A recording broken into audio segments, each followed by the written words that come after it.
Because I don't know. That's them tweeting at Evan. I don't know. What do you think? You're white hot or something? It's the craziest thing ever. Like, no one said anything. We don't like you white hot people. It makes me mad because they waste their time. Oh, that's right. They don't listen to our show. I don't like all you white hot people. One. That's one of the favorite ones. Is I don't like y'all. I don't listen to y'all. Well, you obviously listen because you're commenting on our social media. Anyway, go ahead. There's also somebody who tweeted in that said Adam Gase has to be looking behind his shoulder. So I'm also not sure what's going on Twitter today or what day it is. People, man. I'm confused. Yeah, I think those people are confused too, Jay. We're all disoriented. No, not all of us. Some of us have our marbles. Yes, again, I apologize. I brought it up, and I've started this powder keg. I apologize. Okay, so... Don't worry about it. You're turning white. Let's go. I have a white shirt on today. I got this white piece of paper. We're all ready to go. Okay, so picking up the conversation where we left off, if I can actually remember where we were after that interlude. Okay, I think I remember where. Marcus Mariota. Jay, go ahead. You wanted to continue the conversation, and then eventually we're going to get to the NFC South quarterbacks. Marcus Mariota could be on the move. It appears many quarterbacks in the NFC South will be on the move. That's on the way in just a few minutes. Which coach looking over their shoulder? That's the poll question today, 888-SAY-ESPN. Back to your point on Mariota. So, Key, the game I saw Marcus Mariota in this year, he played pretty well. I mean, he looked agile, he was mobile, he was throwing the ball extremely well. And I know it's a small sample size, but I don't feel like you have to give up a lot for a guy like Marcus Mariota. And if the marketplace dwindles, if you're Ryan Pace or Matt Nagy, if you have one shot at it, I feel like Marcus Mariota might be the most dynamic option you have. Why not go for it? Well, if you could turn Marcus Mariota into some draft capital.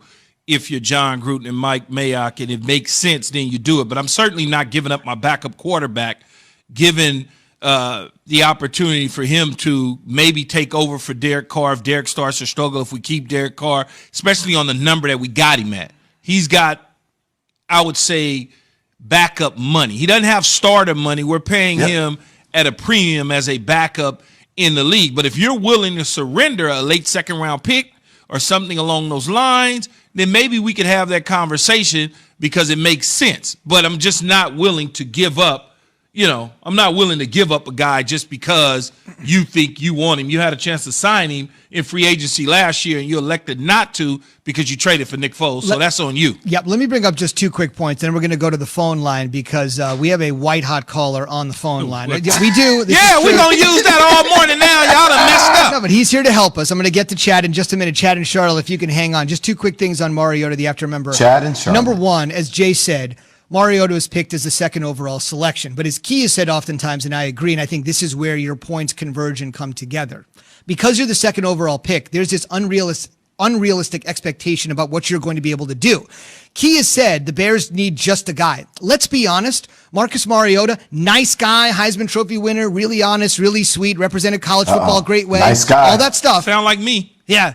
After what you've said this morning, definitely nice guy. But Marcus Mariota is just a guy. We have to just admit he was a second overall pick, so you want all these grandiose things out of him, but he's not. He's just another guy, and that's exactly what the Bears need. So to Key's point, that's what they need. To Jay's point, that's what they're trying to do. The second thing I would say is the Raiders general manager, Mike Mayock, and I know Gruden's calling the shots, but before he became the Raiders general manager, he was the NFL's Network's version of Mel Kiper Jr. There's only one Mel, baby. I totally got it. He's the grandfather. He started the whole thing. But Mayock created a nice cottage industry for himself as well and became respected. Mariota was very well held in regard by Mayock when he was working for the NFL Network. So I would just say that if they're not sold with Carr, at least Mayock says, I really like this guy. Yeah. This could be a guy we should keep, not a guy we should trade, because when he had his old hat on, he was just over the moon in his praise for Mariota. But the bigger point, Key, is that I think Marcus Mariota is just a guy. He was drafted. Are you talking about the Oakland Raiders hat or the Las Vegas Raiders? I'm confused with hats. We have to ask Gruden which one to put on. Sorry. Well,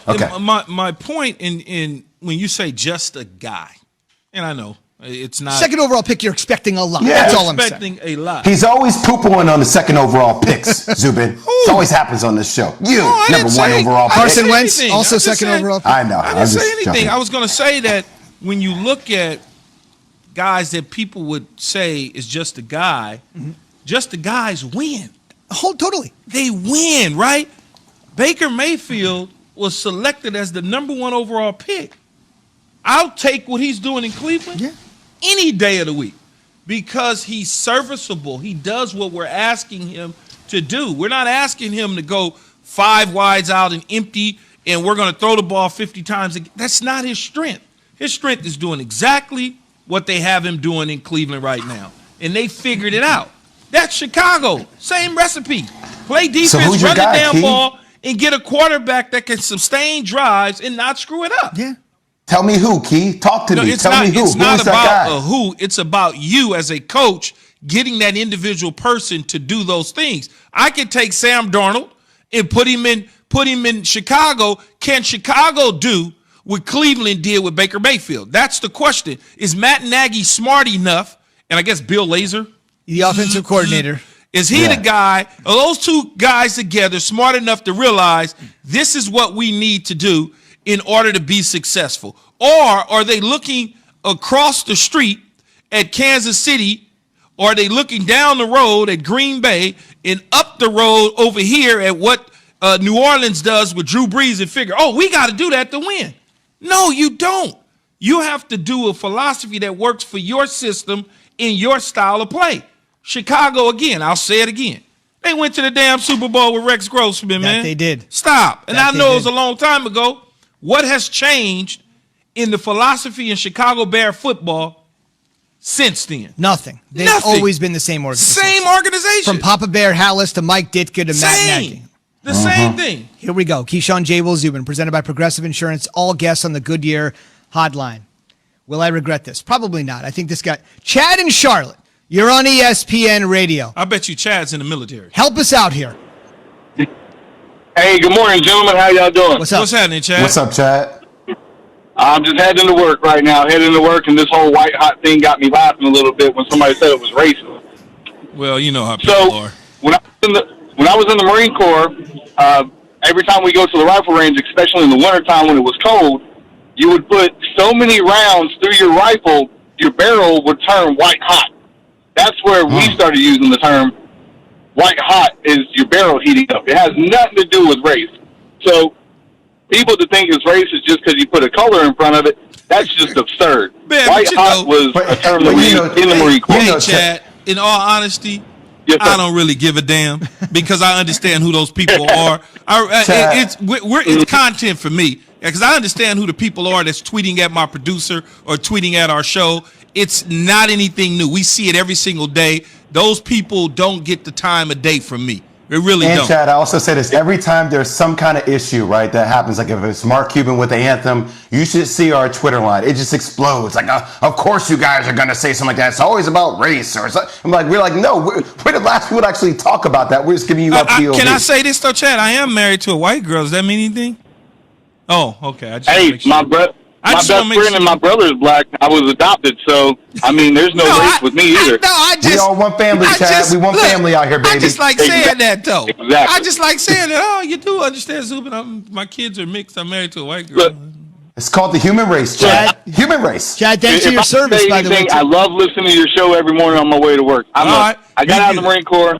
I became a teacher, and I'm a football coach. And the best thing about my morning Yeah, before I Chad. get into work and see my kids finally through this pandemic is listening to y'all show and how real y'all keep it. So that's what I Chad, enjoy. you got to call about into your the show show the more, most. Chad. Chad, you got to call into the show I more, plan man. At on least give us a call like once a month, man. Check in with us. Hey, for you, I got you, Jay. I got you. All right. Chad, All right, thanks for baby. your service, bro. Appreciate it. Yeah. Hey, thank you guys. Have a wonderful morning. Thank you. Chad was white hot this And morning. this is very dangerous. You got those people.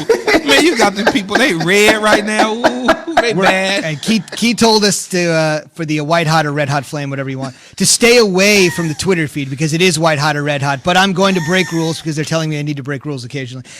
Kay Betterson at Twitter. Kay Betterson on Twitter. The Miami Heat had a white hot theme during their playoff runs because white hot is the most intense heat. I'm Tyler like, Hero, see white what you- superstar. See what you did right there? See what you did right there? You just It made was- everybody mad when you said that. Mike Miller, white old White legend. hot. Don't call. We're not going to call any Pat Caucasian Riley, basketball greatest player white hot. coach No, ever. I'm not going to allow you to do that, The fact that Zubin. you brought white, heat, hot, all that up, I've learned something. Real- I didn't know anything about white, hot. I didn't know anything about it. The real Jason Williams played for the Heat. The real Jason Williams. Hey, look, Key, I'm going to tell you this. When this